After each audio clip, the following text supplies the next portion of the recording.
I am going to kick us off and Nick, have you get started just so we respect people's time and welcome everyone. Thank you for joining us on this July day. I was going to say afternoon, but if you're on the West Coast, it's not quite afternoon yet.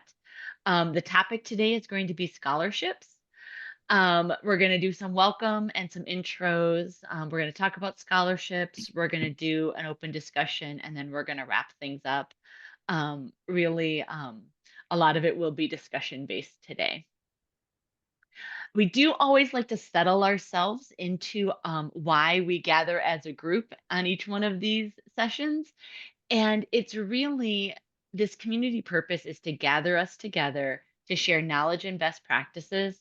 And then also, as a secondary goal, plan for how this community can contribute to OFM in the future and what that relationship might look like.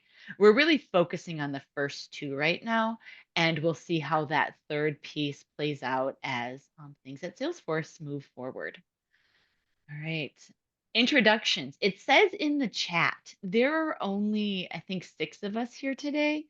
I would love it if we could come off mute and introduce each other just verbally to kind of go around and just say your name, your organization, and how you use OFM.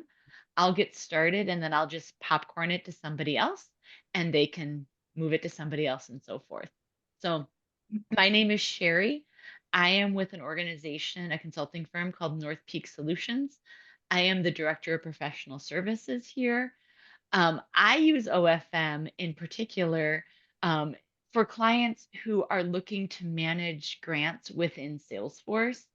And for a variety of reasons, whether they're big or small, it's a good fit for several of our clients. So I am going to popcorn it to Nick, who is also presenting today, but I think is a good next person to go.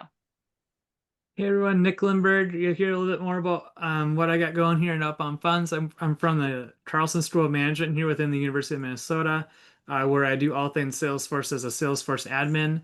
And we'll talk a little bit more about how we're using Outbound Funds today. So I'm excited to share what we have going on there, and I'll popcorn it over to Judy for us. Hi, I'm Judy Otto. I am a consultant with Foundation Partners, and we use Outbound Funds for our clients who are primarily community foundations, and a few nonprofits and a few other things, but primarily community foundations, and we use it for grants and scholarships.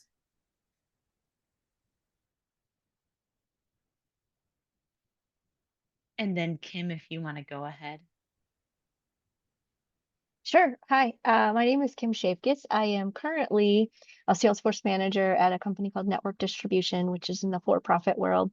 But I come from the original team that helped build out Outbound Funds. And so I spent a lot of time in the partner system implementing Outbound Funds for other organizations and also at Salesforce.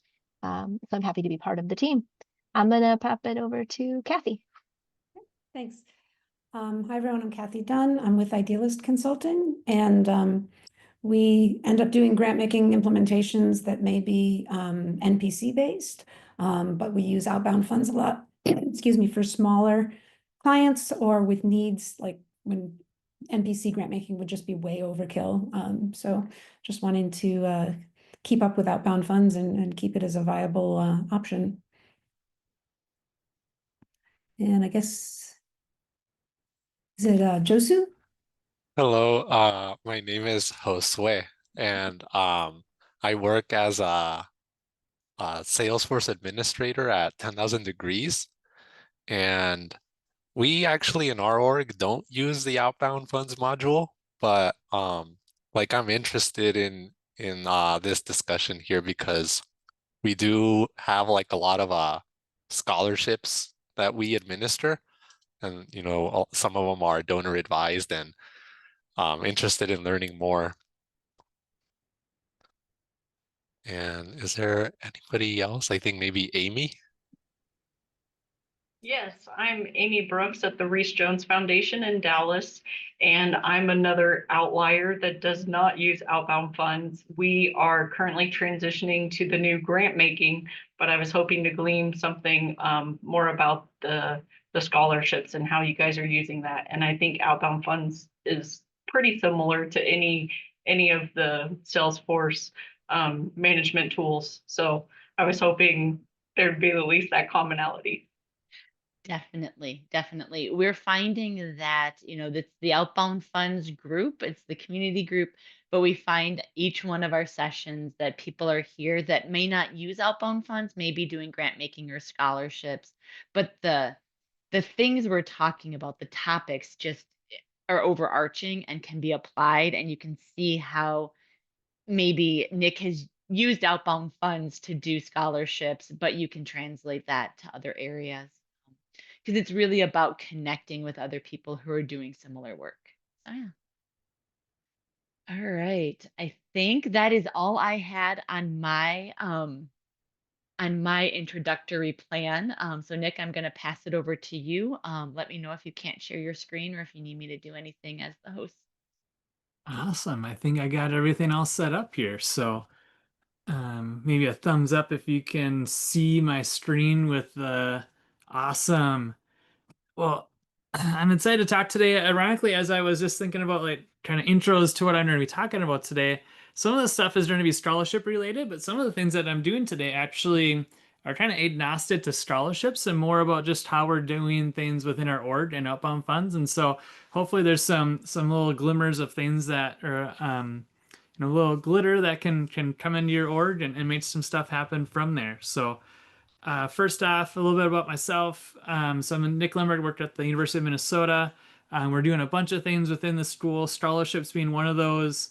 We have a bunch of different apps that we're using within there, and we're on the EDA structures, the Education Data Architecture. So what NPSP is to nonprofits, we're using that same or it's kind of the sibling to that for the higher education world.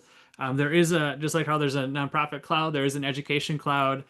We just don't have any plans currently to migrate over, as we're doing quite well within the EDA world there. I'll talk a little bit about our journey before we get into kind of some of the nitty gritty of what we have going on within Salesforce. Whenever a lot of projects that happen within our school end up starting with a spreadsheet. And when we're starting to meet with the different departments that are doing scholarships for our students, I learned that there's spreadsheets plural that were happening. And so there's kind of the two big areas that we've really onboarded within our scholarships would be there's a whole world that does study abroad scholarships. And so within our school, we have a requirement for students to study abroad to graduate. And within that, we have a whole bunch of scholarships that are built to that. And when I met within that department, I learned they had this spreadsheet they affectionately called the master list. And quite literally, it was all whatever thousands of rows of all the scholarships that had been awarded, or that at the time when they had been awarded at a mission side of it, and then basically trying to track, okay, well, they got it when they started. When do they study abroad? And so there's kind of a gap of, okay, when did we get it? When did they study abroad?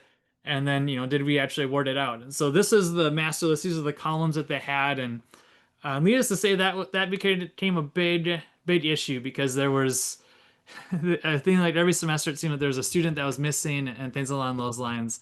And so this was really our goal, was to try to replace spreadsheets and get it into Salesforce so we can get some automation from there. So that was kind of part A of what we learned. Part B was they took that exact same row and put it into another spreadsheet, and that's how they tracked their budget. And so this is kind of a high level of kind of some zeros out on some of the data here, but this is kind of their budget spreadsheet. And kind of imagine having there being 30, 40 other sheets in here, and quite literally when they would go and assign the name scholarship here, so it was going to go to the Sherry Carlson Fund, they would go into the Sherry Carlson sheet over here, copy and paste the same rows or a couple of the columns, maybe not all of them, and put them in here, and just hope that they remembered to do this in the spreadsheet. If I'm not mistaken, there's another spreadsheet that they updated too, but I'm not even going to talk about that one because every time it came up, they said, we don't worry about that one. But did sound like they did use that one. So, that's what it is. And so, in case you're wondering, our world starts in spreadsheets today. But we're going to talk a little bit more from here about how we did some integrations to take the data and feed it into outbound funds. And at the same time, we'll also talk a little bit more about some of the secret sauce that we have in our org that I think will apply to everyone here. Really just kind of talked about the outbound funds model. Because we were on EDA, we're not using the general accounting unit that lives within the extension package. Really our sweet spot right now that we're working on are just the funding program and the funding request objects. We have some ideas potentially to do some tracking and disbursements, potentially with requirements. We just haven't gotten that far yet. A lot of the times when we bring it up to our stakeholders, it ends up being more of a, like for instance with the study abroad. Okay, it's a funding request where the requirement is that they study abroad. And so it's kind of a one-to-one requirement. We don't need to overcomplicate that, add another object into the equation with a requirement and a disbursement. We just basically go, hey, all that stuff lives in the funding request for us. We have another scenario with our undergrad students where they maybe have a reoccurring scholarship. We've debated about doing the requirements for those, but we actually have kept all of that within the funding request object. And then if they renew, we basically look at it. If they meet the certain requirements, it ends up living outside of Salesforce. We're having to run a bunch of different queries there. And so we're just doing spreadsheet work. And so it just ends up being a data load for us for right now. So right now we're only focusing on funding program and funding requests, but I think there's more as the teams we're working with want to automate more. I think we can do quite a bit there. Talk a little bit about our Salesforce org, and I think maybe where some of our idea comes from here.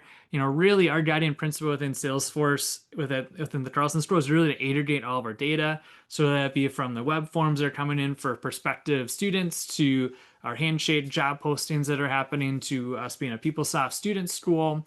All that data is flowing into Salesforce. And really for within our study abroad, within our scholarship world rather, we're a Qualtrics school, or we have Qualtrics University here. And so we're using Qualtrics for a lot of our scholarship forms. And so really kind of our idea is we're taking that Qualtrics survey as it comes in and feeding it the response into Salesforce. So I think about the last couple of meetings we've talked about how people are doing some awesome things within Experience Cloud and some forms and flows and things like that. Well, I love to do all of that. Right now, we're keeping it pretty simple. Okay, there's a Qualtrics survey for, say, our undergrad students basically once they're done with their freshman year, it goes out to them to say, hey, what do you know now after your first year? And tell us a little bit more about where do you want to go. We're just using the Qualtrics surveys. That's where it's lived in the past. We can quite easily... We're basically trying to replicate what we've done in before, but feeding the data into a new data source so we can manipulate it from there. So that's a little bit about kind of the integration that we have within place here. How that looks on the Salesforce record is very similar to this. So the application, it comes in as a funding request record. We have a bunch of the kind of the data fields within the object down here. I think I've seen different people on the community talk about how maybe they have an application object that lives as a child to the funding request. We debated that ultimately kind of in the spirit of things like the requirements and disbursements. We're trying to keep it, less objects, making it more of an intimate party, if you will, from there. And so that's how we're feeding the data over for us. And so kind of the fields down here really kind of tie into kind of high level summaries of those fields as they live on the survey. So it's a one-to-one within those. I think there's maybe a total of 15 fields that are coming in from there. And so that also kind of helped us grow well. There's really only a couple of surveys that are coming in and the fields are very similar. So instead of creating a new object, we went within the funding request to do that as well. So there's a very much, I've jokingly said, maybe on these calls or other calls, there's 20 ways to do everything in Salesforce. There's 5 that are usually pretty good ways. And I think this is one of those examples of you could put it on the funding request and still do fine. You could put it in an application and still be fine. Don't put it on the contact directly, probably. So that's a little bit more about how we're feeding that data in. Also to mention within these, I don't think I have it on the page or on the screen here, but just to mention within Qualtrics, there each of those form submissions do have a unique ID in case someone does want to have to go back and update their survey or things like that. So we're tying off of a unique ID that lives on these funding request records. So then, instead of having duplicate funding request records, if someone pressed submit twice, we're tying to that ID. So that works out really nice for us on that side of it as well, just to make, cut down on dupes from there. So let's talk a little bit more about some of the secret sauce that we have in our org here. And one of the things I want to talk about that I think would be applicable to everyone is that when we started to think about this, I started to learn that there's kind of this idea of, hey, we want to track funds or our budget, if you will, off of the fiscal year. And so we maybe have 30, 40, 100 funds, depending upon the area here, but they all roll up to that one fiscal year. And that's important. And that's really kind of thinking about how we could use Outbound Funds out of the box within the funding program and the parent funding program. We did exactly just that. And so all of those relate to that one parent program. What we started to also learn is that a lot of the scholarships, there's kind of this element of maybe total funds that someone has given. So maybe someone gave $20,000 and that's the cap. That's how much we have to spend. And so there's almost like a secondary budget that we have that we want to make sure we track against. And so that we maybe every year we can budget for $5,000 over the next 4 years out of that fund. But maybe for some reason, one year we gave away 2 funds, and maybe the one year we didn't give away any funds. And so we wanted to have kind of 2 ways to track the budget, just as the fiscal year as well as the fund. And so we created a second lookup on the on the funding program called the parent funding program and just parentheses fund. And that allowed us now, so this is just a test program here. So this is our accounting, pretend this is our Sherry Carlson fund here, or funding program. It relates to our fiscal year 25 as well as to that test fund, or kind of that parent fund there. So that allows us to kind of slice and dice in both of those ways. You could probably do some reports within unique names and things like that, but then you're having to do for every fund that way. And so by creating these 2 lookups, it allows us to create reports on a very dynamic basis to do those types of things for us. So that's kind of part A of what our secret sauce does. Just to kind of show how this looks from the parent program. So that fiscal year 25, we basically have, hey, this is the out of the box. These are the subordinate funding programs. It lists right there as a related list on the page. What we have within our Lightning pages, we have a dynamic content to say, hey, what shows up here? And so if the fund's populated, if this is marked as a fund, it will show just a separate related list there. And so basically it's, from the parent side, it allows us to kind of see the children records in 2 different ways. And so that allows us quite a bit within that. And just to kind of do one further year, or one further concept here to kind of take this a little bit further, we can now do this reporting. We can go, how much has been awarded in all? How many total records do we have? How much do we have remaining? Some of those types of stats can live on reports for us now. And so we can do some interesting year-over-year reporting and impact reporting, things like that can come into play for us as we're letting our donors know that there's most of our funds are all donor focused. And so we can then let our donors know, hey, how we're tracking here, things along those lines. And so that's how we're doing it here. If you were to really use Outbound Funds as a whole, we probably could have used, say, the extension package or general accounting units to do some of this stuff where, donations are coming in, filling up buckets, and then feeding it on down. But in our world, those donations don't live in Salesforce and will never live in Salesforce for reasons that we don't need to get into today. But we had to create an outlet for that in Salesforce at least. So that's a little bit about how the reporting works on that side with that secret sauce. Since we're talking about reporting, I just want to show a couple other things. So those spreadsheets that we had before to take in the budget and the master list, now we have reports to replace that. And so now we can look at how we're doing here for the fiscal year, how we have tracking against the budget as a whole, how much funds do we have left. What I see our users doing as they're trying to trying to do kind of, okay, here's a list of scholarships I can award. Here's a list of funds that have available. There's a lot of times that they maybe equal each of those, and so, or that they can kind of apply to every single one, but it's kind of a multi-select idea, and so they sometimes are trying to figure out, maybe they go 3 to 1 and then 2 to another one, or maybe to do 1 1 1, depends upon the day from there. But it allows them ability to see those reports, those budgets all out of the box for us there. One thing to mention that we have for like the total program amount and total awarded amount, we're just using declarative lookup roll up summary. So Dolores, we're using Dolores to do those. And I think, if I'm not mistaken, we have some recipes within Dolores on how to do those, because I just kind of copy and pasted what is out on those to populate those fields for us.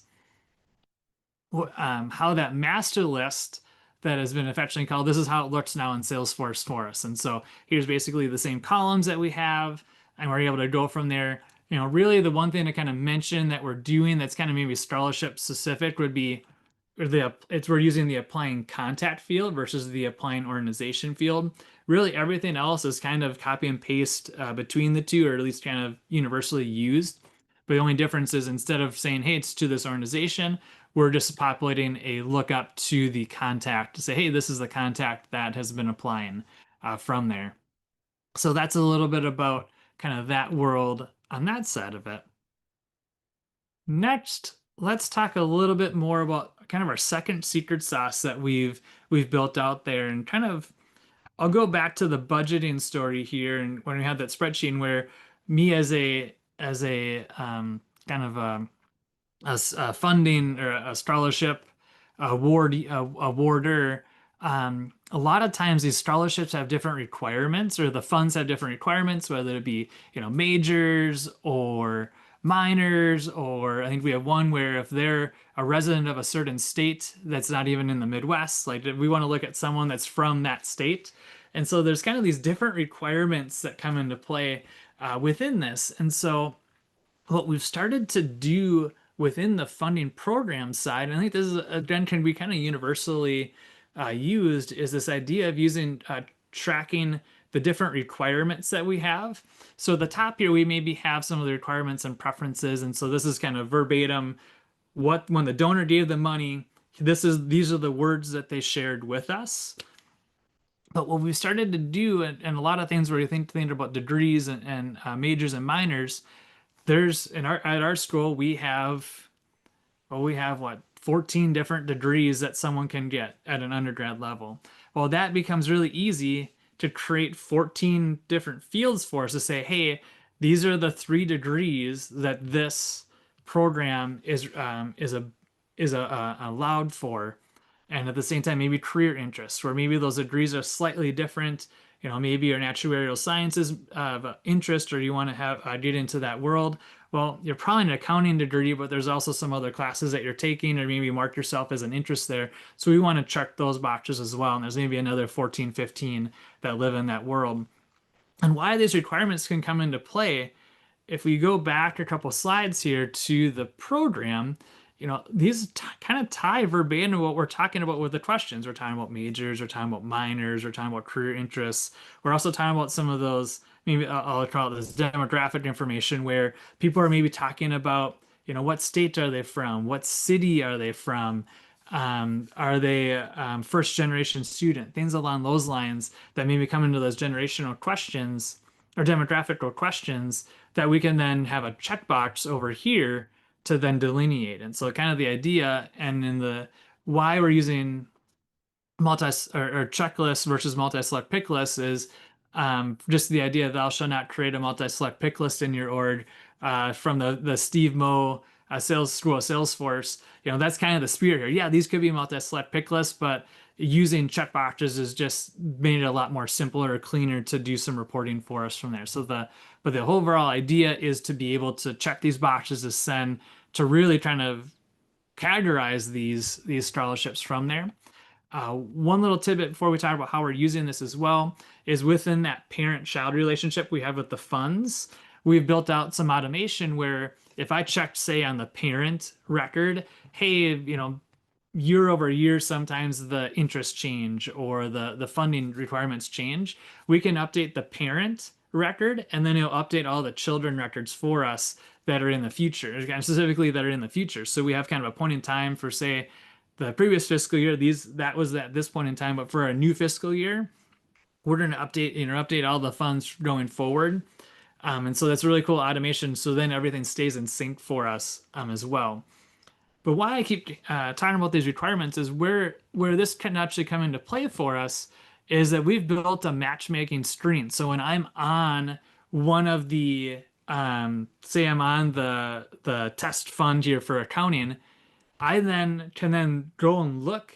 It'll actually go and look at all of the funding requests that meet the different requirements. So in this case, I want to show all the fund or accounting degrees, or I want to show all the people that maybe had actually our interest. So this matchmaking screen allows us to quite literally look at here's all the scholarships that meet those requirements, and then in turn check the boxes to then and actually award, or in this case we have the match. We can award them or match them to that fund. And so when you check this box, what it's doing is it's taking some of the details up here. So in this case, we have it marked that only, so this particular fund is $2,500 and it's for 1 year.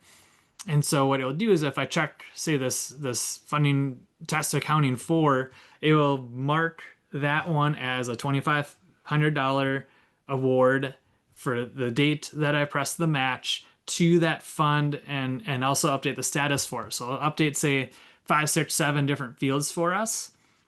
But this becomes really powerful for us because now instead of having to have that split screen of like, here's all the funds that meet the requirements and here's my budget, I have my budget right here. So I have my program amount, I have, and within this report too, I'm also having at the bottom here, you can see amount awarding and count awarding. And so we can, and amount remaining. So it actually will do the math for us, say, hey, how many more can I award as I'm doing this? So maybe some of we have 1 or 2 of the scholarships that maybe 10, 15 scholarships a year could be awarded. And so it's tough to keep track of that in flight as we're checking these, but I can check the boxes, save it, or check the boxes, see where I'm at. If I need to check one more or uncheck one, I can, or even press match, update the amounts up here to say, awarded amount requested. It'll update those in real time for us as we're checking these. And so there's kind of 2 things about this flow that are really interesting. I think I have a screen specifically for how I'm doing this logic here to get this stuff to award. But the cool thing on the bottom here is a mention within the amount awarding, account awarding.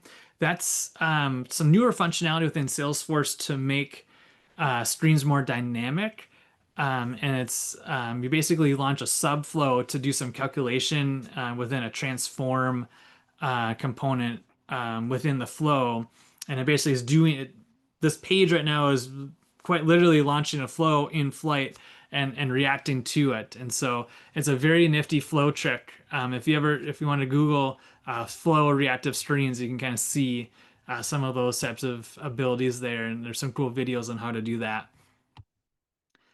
Just to kind of show the flow itself, how it's happening here. Some of the things that we have here, really we're just getting the requests. We're kind of telling it, we have some different check boxes where maybe we have some unrestricted funds, every donor's favorite, or every development officer's favorite gift of the unrestricted. And that may direct us down different paths in terms of what number of records will show up within the page. And so we basically, even within the data table here, we actually have 2 different data tables. One that's basically has requirements and one that doesn't. And based on what, if it found any requirements, it will then show one or the other data table for us. And then from there, it just has, it's basically routing, hey, did it select some rows? If so, update. The bottom here, it's basically going, hey, which data table did we use? And then within there, just marking some of those values and updating the records for us. And so it's kind of trying to make it dynamic there. Really where the secret sauce lives in this, and in case you're wondering, I think we have 52 conditional logics here. I Googled once to see what the limit is, and I didn't see a limit. And so I'll tell you of that limit when we hit it, because I'll likely be one of the ones to hit it on the conditional logic here. But kind of the idea is that we're wanting to, look at, here's the different types of categories here. And then within that, you'll notice I have these accounting degree formulas, and those are the actual fields. And kind of the idea within that is what we've ran into is a student, we'll go back here for a second. A student may or may not have marked their majors correctly on the form itself, but also because we're linked to our PeopleSoft instance, or PeopleSoft instance feeds into Salesforce, we know their majors and minors as well in kind of another spot within Salesforce. And so what we're doing within this formula is we're kind of trying to pull those two fields together in a formula field. So then we can go, hey, this person's an accounting degree, or this person's an accounting degree, based on, did they answer the survey that way, or are they declared in that way? Going back to some people maybe non-declared, but then they know they're going to be accounting. They just haven't filled out the paperwork. There's a lot of different scenarios there. So we want to try to account for all those scenarios, and that's why you see all these kind of formula fields that all live in here. But kind of from there, it's just a lot of and/or logic. We're basically going, hey, is this a program that's for accounting? If this person says they're accounting, is the program also accounting? If the person says they're entrepreneurship, are they an entrepreneurship? And so that logic kind of, I think you can play in around to that to what you have on your end, whether that be for scholarships or for not. But I think you can kind of play around with this and build this type of logic very similarly for matchmaking, to make lives easier for all of your grantee officers. So with that, I think that I'm gonna kind of wrap things up here and close. If people have questions about what we've done, or if we want to switch over to the open time, that's also fine too. So just fair, I'll kind of have this be our pause point here for a bit. I have a Oh, go for question. it. Yeah, go for it. So yeah, thank you for the demonstration and the presentation. I was wondering about, like, if you've ever had any kinds of situations where, maybe depending on their major or field of study, there's maybe requirements of custom questions to show up that are additional, or even some kind of samples that you need to collect from the applicant. Yeah. For ours right now, it's been very much cut and dry. Like, here's the questions. I think there's one or two that may be conditional. If they answer this way, ask a secondary question. So I guess we do have that, but it's um not as though like every question means a dynamic one. It's kind of a, hey, this one question, if they answer it this way, here's kind of the secondary question that we're curious about. But yeah, I think if we with crawl charts we would be able to do that, and then I think that might open up the idea of, okay, do you put it on the funding request? Do you do an application object? If you have a bunch of those, that might help swing that direction one way or another. But that's at least that's what we've seen right now on our end.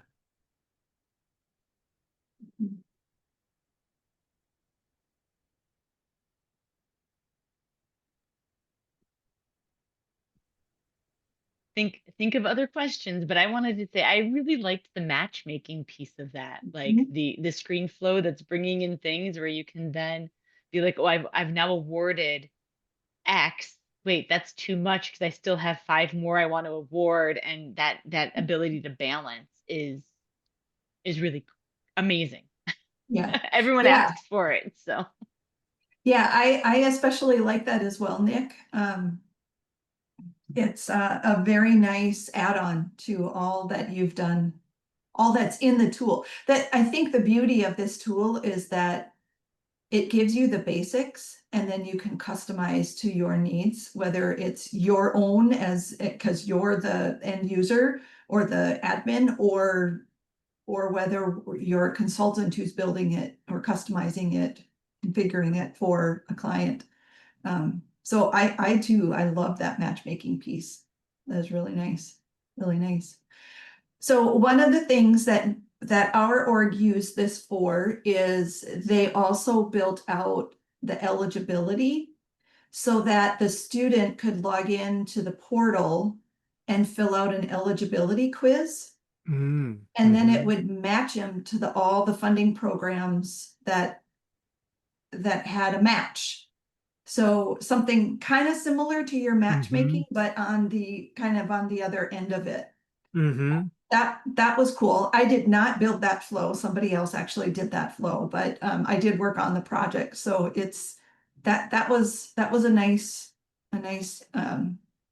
ability to be able to do that. The funding program, I've used the funding program as kind of the place where default fields. You know, something is Mhm. due on this day for every single application. Put the date in there so it can get pushed into other records, or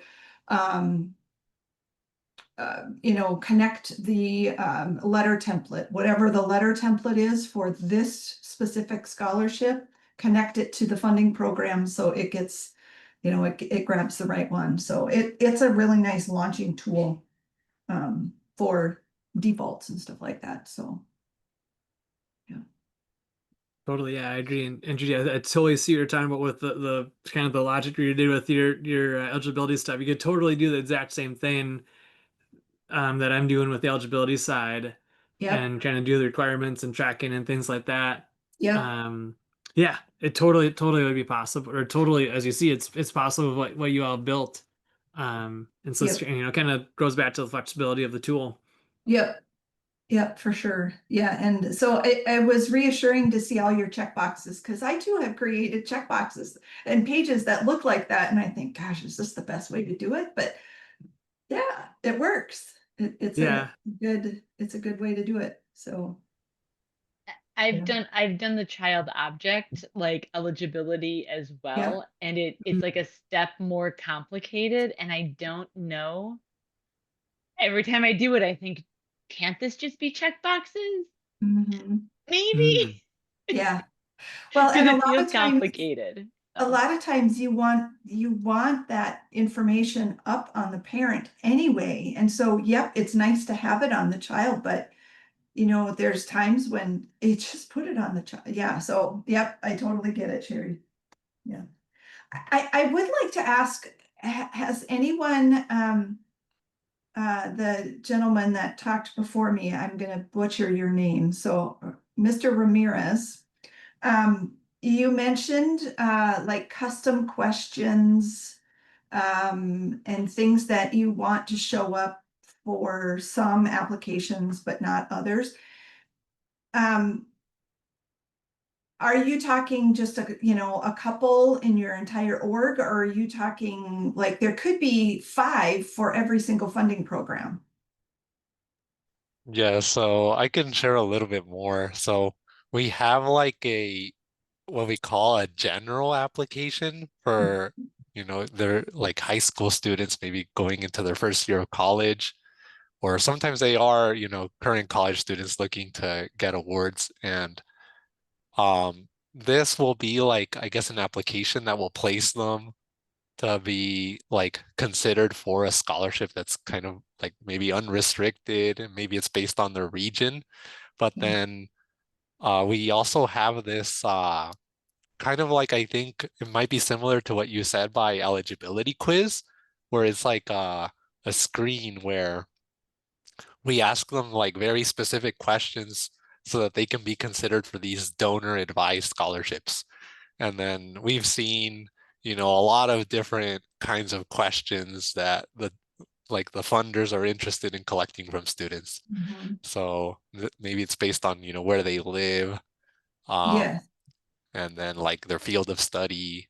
And then depending on that, we maybe need to collect, like if they're in architecture, like work samples so that like the funder is interested in seeing them. And other times it might be like, you know, some essays around their experience, their lived experience. Yeah. Um, yeah, and that's where it can be kind of a challenge because similar to what you were saying about like, is this the best way to do it? Like sometimes it does feel like this eligibility quiz it has kind of grown over the years as we've like administered more scholarships in. Mhm. Like it kind of makes me think like, should we be hiding some from students? But then I don't know, like, because I don't want to really like stop them from seeing something if they really could be eligible for it.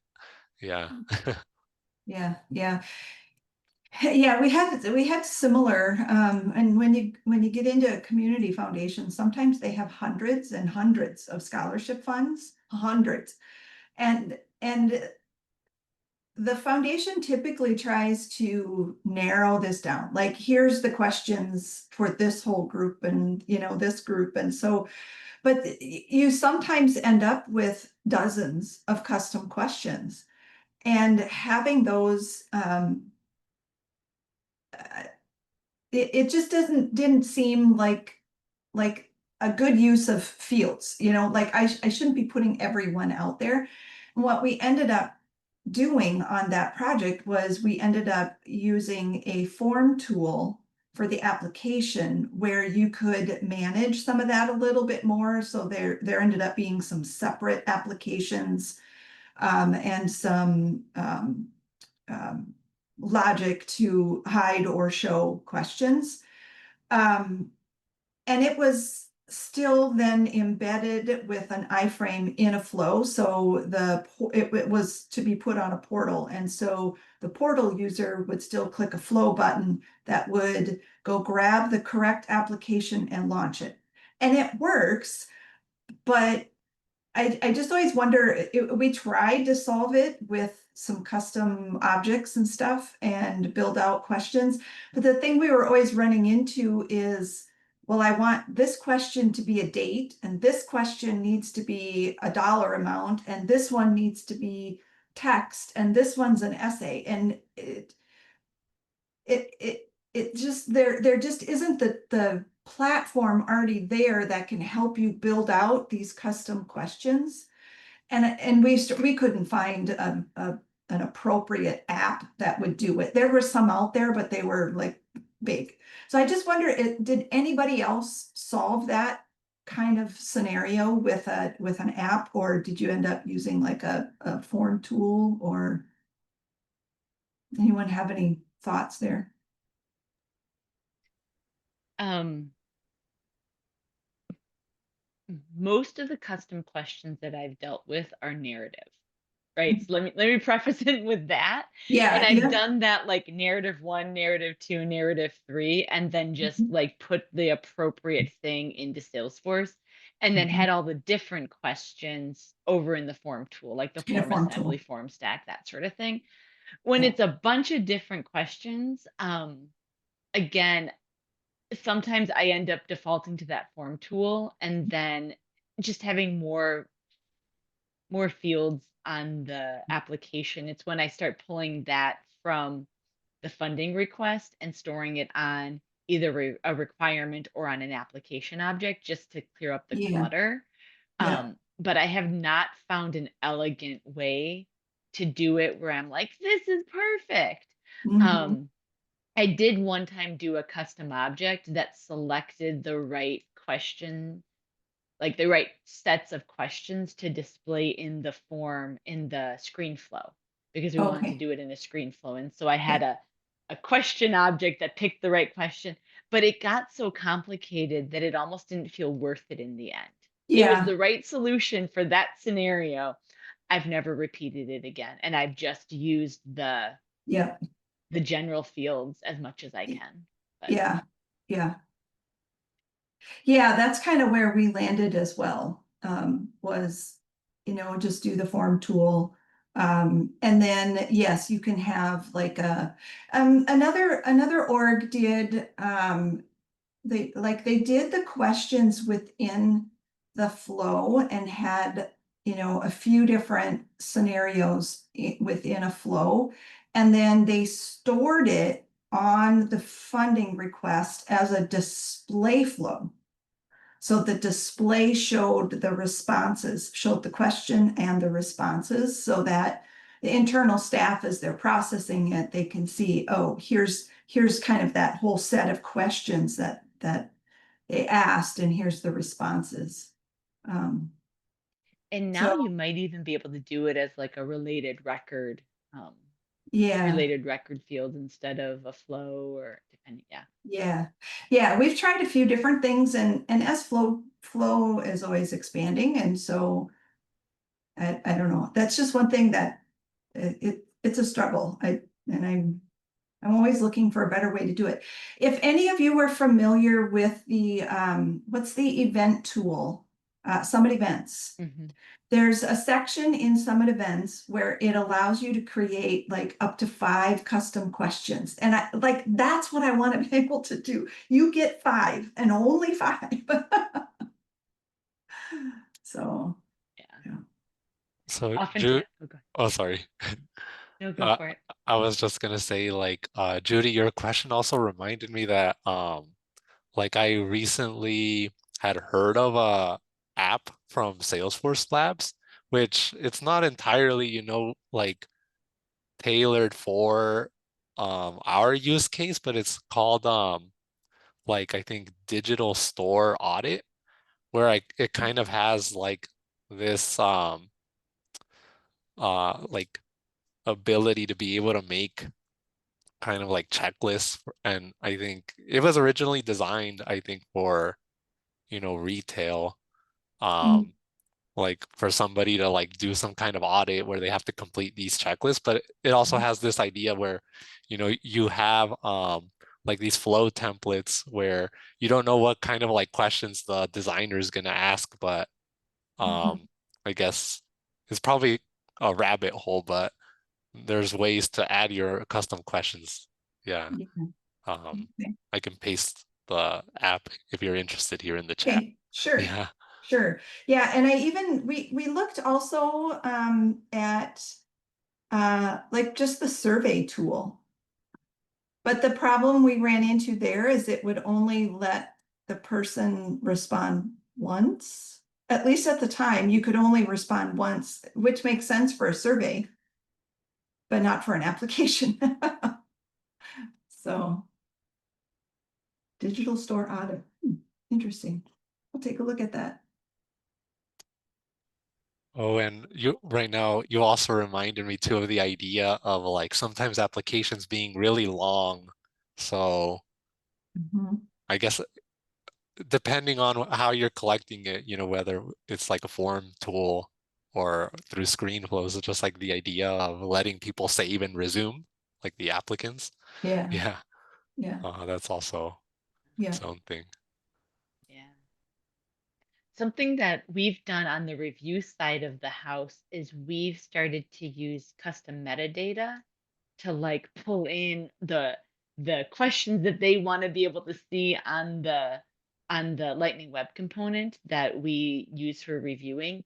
And sometimes I wonder if that's another way to like take a step further into complexity, but display the right questions based on the funding program and what they want, how they Mm. want it worded, and all of those things. I have not tried it yet, but every time I do that review Lightning Web component, I think, I wonder if we could use this on the reverse end where it's on Mhm. applications. But I haven't Mhm. tried it yet.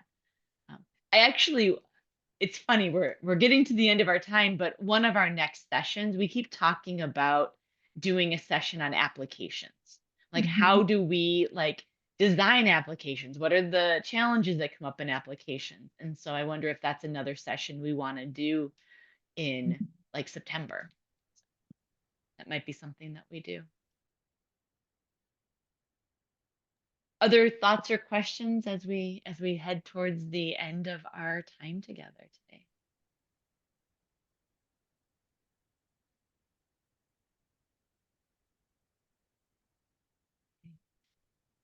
Um, I am going to share my screen because I thought I had made it up, but I'll make it a slideshow so it's bigger.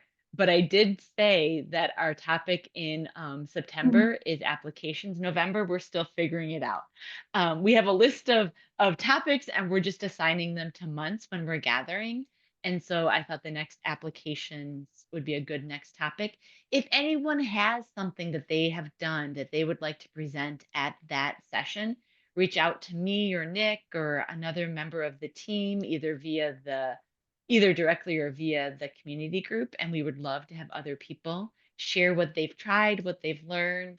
That would be amazing because it's really about just gathering together and sharing kind of where we're at in our journey with outbound funds. And then that leaks into outside of outbound funds, just grant making, that sort of thing in general. Other questions or thoughts people have as we wrap up?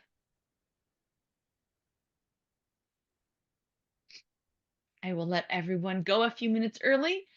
Thank you all for coming and for just being really engaged today. It's a small but mighty group. It was a great conversation today. Yeah, good. Yeah, thank you. Yeah, Thank you. Thanks. Yep. Thanks for hosting. of course. Have a wonderful day. Yeah, You bye. too. Bye-bye. Bye.